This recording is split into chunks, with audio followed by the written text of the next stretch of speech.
you are birthing out a human head. Like, something the size of a watermelon is coming through your vaginal canal. Like, that shit's gonna hurt. Like, I really want to feel the rawness and the pain and the doubt and all those crazy emotions in a really intensified event, because I feel like all those things that I'm gonna need to get through an unmedicated childbirth are skills and mindsets and abilities that I'm gonna need to survive motherhood. I have an opportunity to essentially make this a rite of passage into motherhood.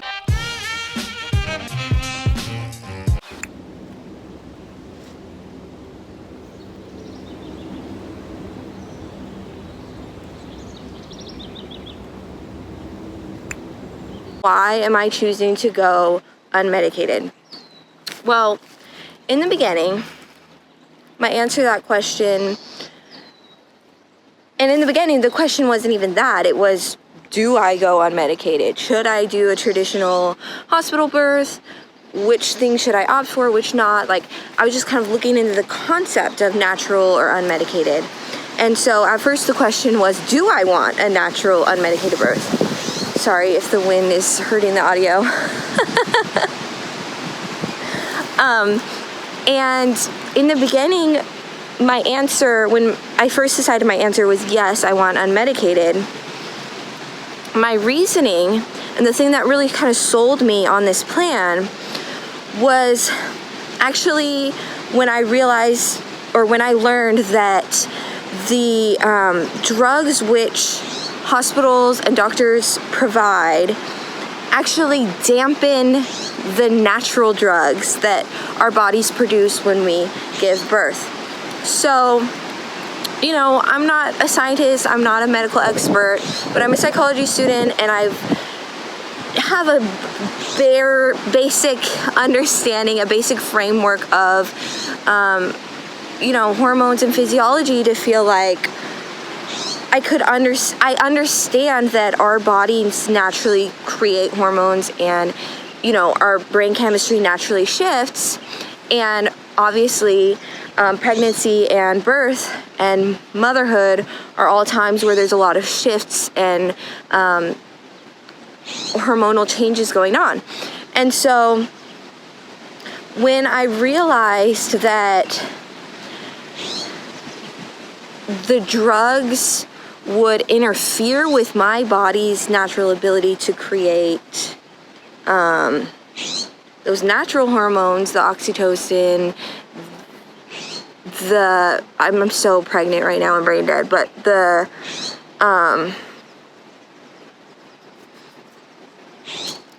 natural painkillers that your, you know, body produces, like Pitocin is literally synthetic oxytocin.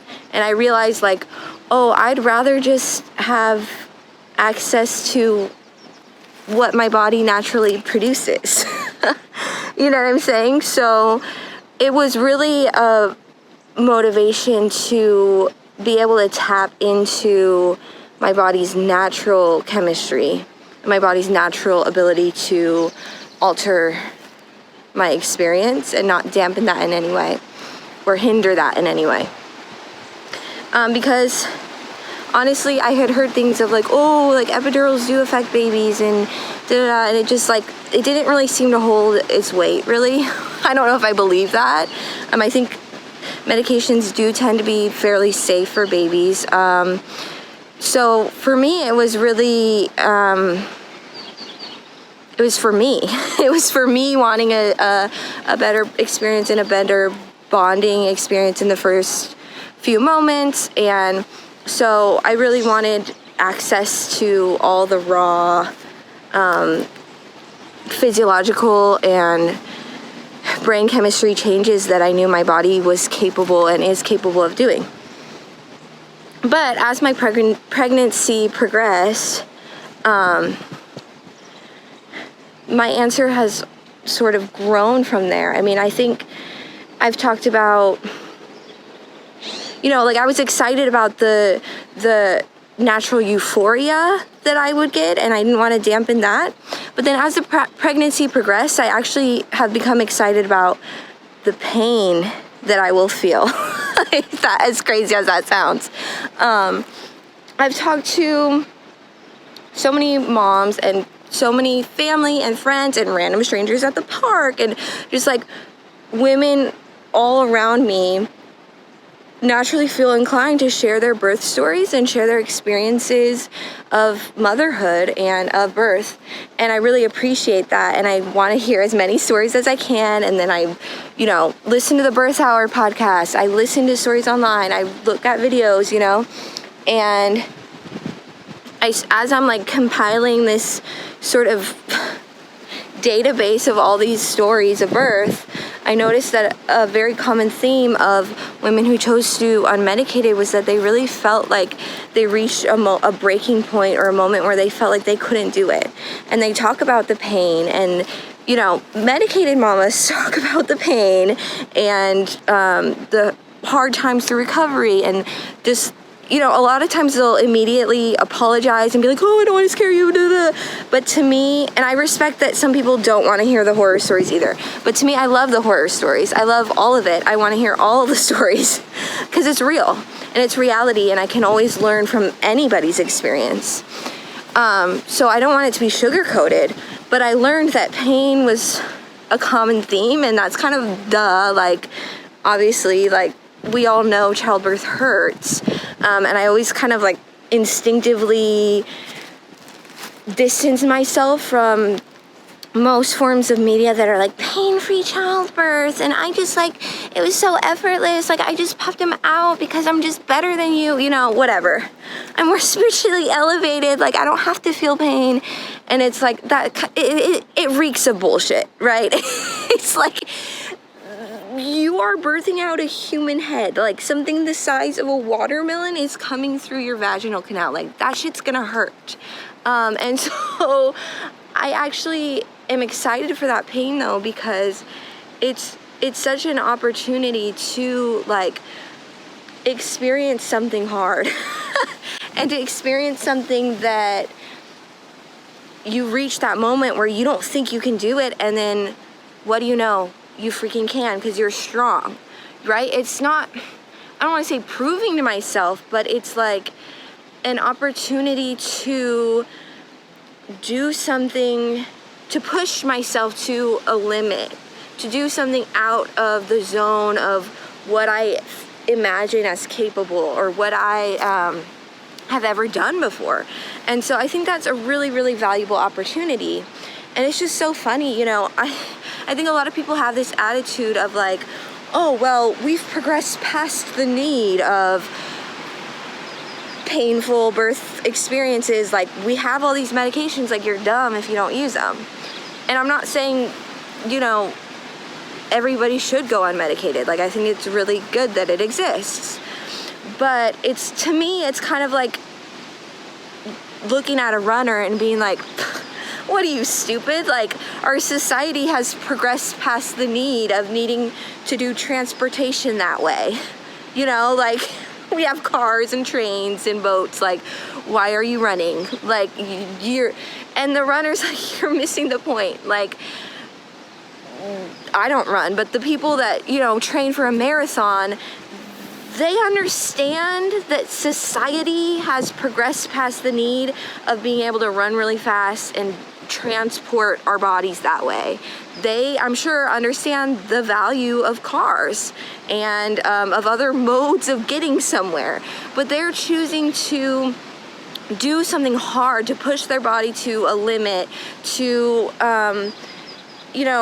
do it the old school way that our society has progressed beyond, because their soul and their psyche has not progressed past the need to do the hard thing. There's a part in us, I think, that just kind of withers away and dies when every single thing in our life is convenient and easy and comfortable. And so it's it'd be more convenient and easy and comfortable not to run, but runners are still gonna go run that marathon and push themselves to do something hard, not because they don't understand there's better ways to transport yourself, but because it elevates them to be able to do the hard thing, right? So I'm not an athlete. Like I said, I'm not a runner, but there's still, again, that part of my soul or my psyche that wants to be able to push myself and do hard things. And to me, this is a great opportunity. And that kind of goes into too, like, this is another idea I've sort of been exploring through this pregnancy, which is this concept of a rite of passage, right? So a rite of passage is an event or a ceremony or like a ritual which marks the transition between, you know, your old life, your old self, and a new stage in life. And so obviously with my first pregnancy, and I'm looking at childbirth, I have an opportunity to essentially make this a rite of passage into motherhood. And I understand that, like, you know, and I understand and I totally believe that motherhood is so beautiful however it comes about, whether it's C-section or medicated vaginal birth or adoption or whatever. Like, I love motherhood. You know, kudos for you. I'm not trying to take that away from anybody. But because I am a healthy young adult woman with an uncomplicated pregnancy, I have this opportunity to have a really concentrated, like, intensive sort of rite of passage moment in a birth.